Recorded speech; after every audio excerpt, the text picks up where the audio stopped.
Hello everyone, I am Anmol and today we will be learning about an Ethernet frame.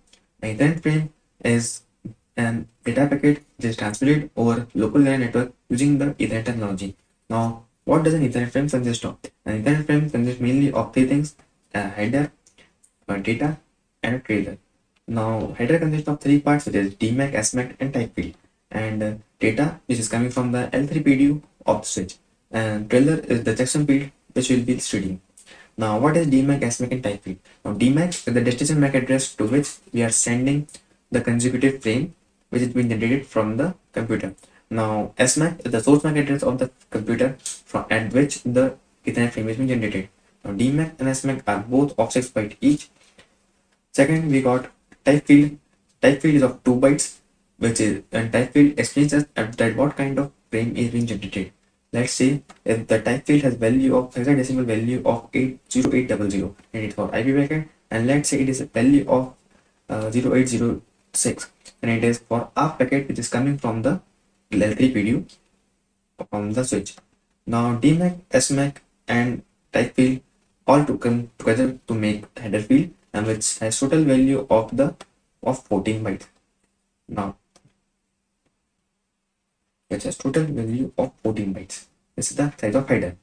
Now the checksum field is of 4 bytes and this is also known as trailer. Now here checksum field is just also known as trailer and it is the value of 4 bytes. So what is a checksum field? A checksum field is the kind of security is used for security purposes to check if while transferring the Ethernet frame there has been no corruption in the mid of the transfer. Let's say we are transferring Ethernet frame from PC1 to PC2. So we are transferring it via Ethernet frame, Ethernet cable.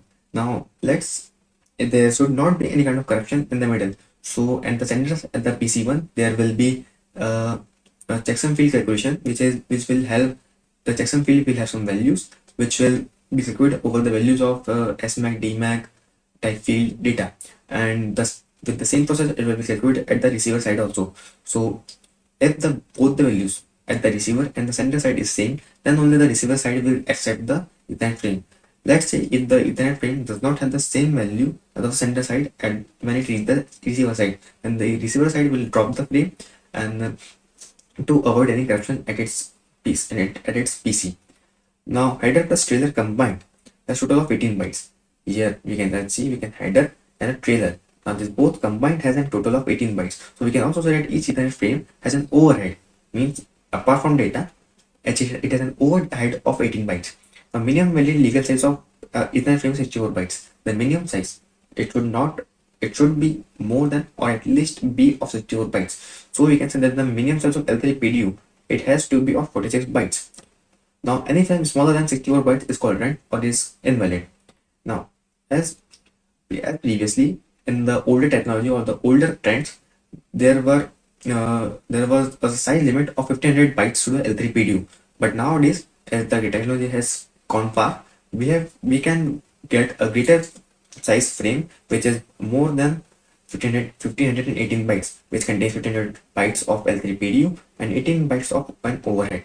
So anything bigger than this size of the 1518 bytes is known as the giant frame. Thank you for listening.